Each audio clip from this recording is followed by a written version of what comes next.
כל התחומים. אני עדיין חושבת ואני מסתובבת בעולם והרבה,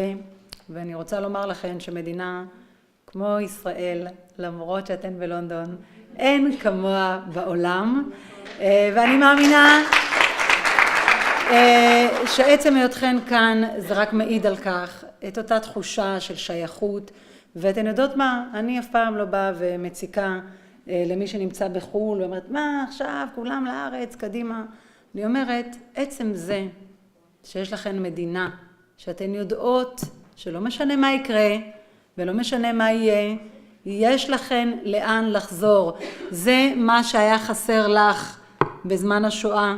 וזה מה שלא היה, שקיים היום, שיוצר את היכולת לכל אחד ואחת להיות בכל מקום ולהיות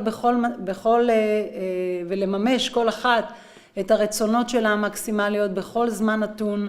וכן להיות בכל מקום ולדעת שיש לכן מדינה שאוהבת אתכן, שקיימת בעבורכן בכל עת, וכן, זה גם התפקיד שלכן, כשאתן נמצאות בכל מקום בעולם, לשמור ולשמר את הזיקה. גם אם החלטתן לא להיות במדינת ישראל, אז לחנך את הילדים שלכן ואת הילדות לאהבת הארץ, והנכדות, לאהבת הארץ, ותמיד לזכור גם לדאוג ולהביא אותן לארץ, לשמור את הזיקה הזו שצריכה להיות בוערת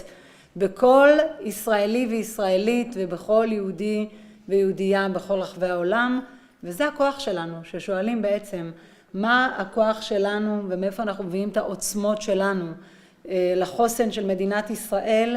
למרות כל האתגרים שאנחנו מתמודדים איתם. אז זה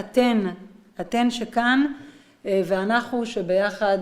רואות את אותו אינטרס מול העיניים, לשמור על מדינת ישראל כמדינה חזקה, כמדינה דמוקרטית, כמדינה יהודית ודמוקרטית. אז אלה הדברים שביחד אנחנו יכולות לעשות את זה בצורה הטובה ביותר,